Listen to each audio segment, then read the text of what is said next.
कैसे हैं आप सभी लोग। होप आप सभी लोग अच्छे होंगे।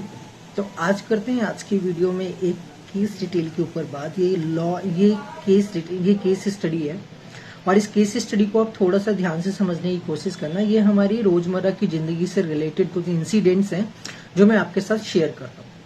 अब इस केस स्टडी को समझ रहे हैं कि इसमें एक माइनर डॉटर होती है। वो माइनर डॉटर दिल्ली से कोलकाता ट्रैवल करती है अपने फ्रेंड के साथ with the consent of the parents. ठीक है, तो वो जो माइनर डॉटर है अपने पेरेंट्स की कंसेंट के साथ घर से निकली है अपने फ्रेंड के साथ और वो दिल्ली से कोलकाता जाते हैं दोनों लोग। अब कोलकाता जाके एक होटल में दोनों लोग रिसाइड करते हैं। तो जब वो एक होटल में रह रहे होते हैं तो होटल का जो मालिक है वो उस गर्ल के साथ, जो लड़की है उसके साथ इंटीमेसी बढ़ाने की कोशिश करता है, यानी मेलजोल बढ़ाता है उसके साथ। और उसके साथ मेलजोल बढ़ाने के साथ साथ वो क्या करता है, उसे कुछ सर्टेन गिफ्ट्स प्रोवाइड करता है और प्रॉमिस करता है मैरिज का कि मैं तुमसे मैरिज करूंगा। उसे एक्सपेंसिव गिफ्ट देता है, लग्जरियस लाइफ वगैरह का उससे प्रॉमिस करता है। एक दिन क्या होता है कि जब उसका जो दोस्त है, जब वो उस लड़की से दूर होता है यानी उसके पास नहीं होता, तो ये दोनों, लड़की और जो होटल ऑनर है, वो दोनों लोग कहीं बाहर निकल जाते हैं घूमने के लिए कंपनी में और वापस नहीं आते। तो जो लड़की का दोस्त है वो कंप्लेंट करता है। अब जो लड़की है वो ट्रेन से रिकवर होती है उसके साथ, होटल ऑनर के साथ। ठीक है, तो ये एक केस है।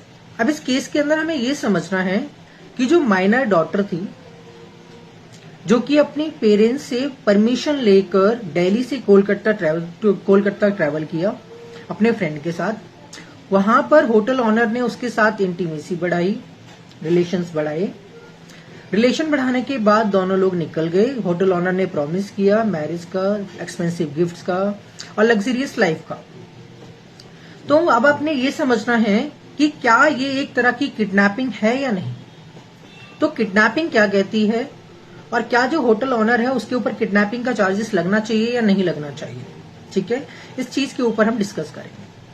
तो सबसे पहले तो इस वीडियो में मैं आपको समझाऊंगा कि किडनैपिंग होती क्या है। ठीक है, लॉ किडनैपिंग के लिए क्या कहता है। तो अगर हम लॉ की बात करें तो आईपीसी का जो सेक्शन 361 है वो किडनैपिंग को डिफाइन करता है और नए सेक्शन के अकॉर्डिंग आपका सेक्शन 137 बीएनएस का किडनैपिंग को डिफाइन करता है। तो अब ये दोनों सेक्शन किडनैपिंग को लेकर क्या कहते हैं वो मैं आपको बता देता हूँ कि किडनैपिंग रियल में है क्या। इन दोनों सेक्शंस के अंदर किडनैपिंग को कैसे डिफाइन किया गया है इस सेक्शन में। तो देखिए, मैं आपको किडनैपिंग का सेक्शन पढ़ा रहा हूँ। वैसे किडनैपिंग दो पार्ट्स में डिवाइडेड है, kidnapping from outside of India and kidnapping with in India. ठीक है, तो ये अभी किडनैपिंग विद इन इंडिया है तो मैं आपको उसी के अकॉर्डिंग बताऊंगा। ठीक है, sorry, kidnapping from India and kidnapping from lawful guardianship. ठीक है, तो अभी ये किडनैपिंग फ्रॉम लॉफुल गार्जियनशिप है। तो इस चीज को हम समझते हैं कि किडनैपिंग फ्रॉम लॉफुल गार्जियनशिप क्या होती है और लॉफुल गार्जियंस कौन होते हैं। इस चीज को समझने की कोशिश करें। तो देखिए, सेक्शन क्या कहता है पर्टिकुलरली। सेक्शन ये कहता है whoever takes or entice any minor under 16 year of age if a male। ठीक है, यानी अगर कोई मेल है और उसकी एज 16 ईयर से नीचे है, या कोई फीमेल है और उसकी एज 18 ईयर से नीचे है, और any person of unsound mind, ध्यान रखना अनसाउंड माइंड के लिए कोई भी एज डिटरमाइन नहीं है, यानी कोई फिक्स एज नहीं है उसकी।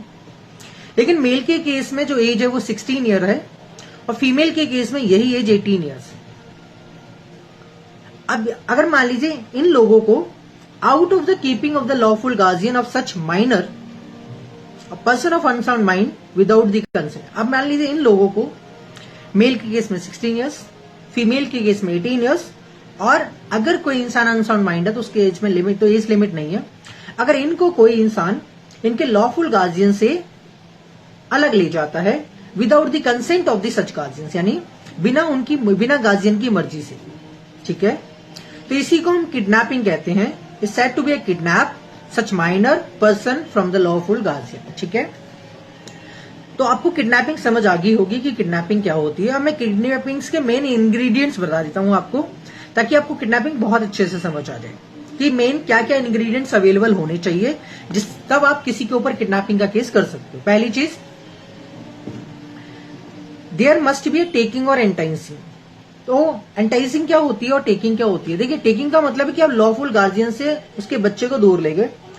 एंटाइजिंग का मतलब होता है कि आपने ले जाने से पहले जो भी चीज उसको प्रोमिस करी, आपने कुछ किसी भी तरीके का प्रोमिस हो सकता है, जैसे अपने केस के अंदर उसने एक लग्जरी लाइफ देने का प्रॉमिस किया, मैरिज करने का प्रॉमिस किया और कुछ एक्सपेंसिव गिफ्ट दिए। ये एंटाइजिंग थी, उसको अपनी तरफ लुभाने के लिए।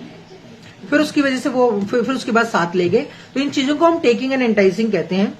इसके अंदर सबसे पहली चीज है जो जिसको किडनैप किया गया है वो माइनर होना चाहिए। माइनर इन द सेंस का मतलब कि मेल की केस में 16 ईयर्स होना चाहिए और फीमेल की केस में 18 ईयर्स होना चाहिए। ठीक है। दूसरा है, या तो वो माइनर होना चाहिए, और दूसरा है अनसाउंड ऑफ माइंड होना चाहिए। अब अनसाउंड ऑफ माइंड के केस में ध्यान रखना, ना कोई एज डिटरमाइन है और ना कोई माइनर का प्रोविजन आता है, बस वो अनसाउंड माइंड होना चाहिए। सेकंड इसका जो इंग्रेडिएंट्स है, तो ये जो इंग्रेडिएंट्स है 16 ईयर्स, 18 ईयर्स और ये अनसाउंड माइंड, ये मैंने आपको बता दिए, ये चीजें हो गई। Taken and enticing without the consent, मेन क्या है कि जो इंसान ले गया है उसने जो उसके गार्जियंस हैं उनसे कोई कंसेंट नहीं ली, यानी उनसे पूछा नहीं उनको ले जाने से पहले, तो इस चीज को हम किडनैपिंग कहते हैं। तो आपको किडनैपिंग समझ आ गई होगी कि किडनैपिंग क्या होती है। किडनैपिंग के केस में जो पनिशमेंट है वो आपकी 7 ईयर की पनिशमेंट है मैक्सिमम, और विद फाइन भी हो सकता है इसके साथ साथ। ठीक है, अलॉन्ग विद फाइन। तो ये मैंने आपको किडनैपिंग का सेक्शन बता दिया और मैंने आपको केस डिटेल बता दी। तो अब आप इस सेक्शन के बिहाफ पर मुझे कमेंट में ये चीज बताना आप कि क्या इस होटल ऑनर के ऊपर किडनैपिंग के चार्जेस लगने चाहिए या नहीं लगने चाहिए। लगने चाहिए तो क्यों लगने चाहिए, आपकी समझ क्या है इस सेक्शन को लेकर, और नहीं लगने चाहिए तो क्यों नहीं लगने चाहिए, इसके ऊपर आपकी समझ क्या है, मुझे कमेंट में जरूर बताना। मिलते हैं नेक्स्ट वीडियो में जजमेंट और कंक्लूजन के साथ। बाय।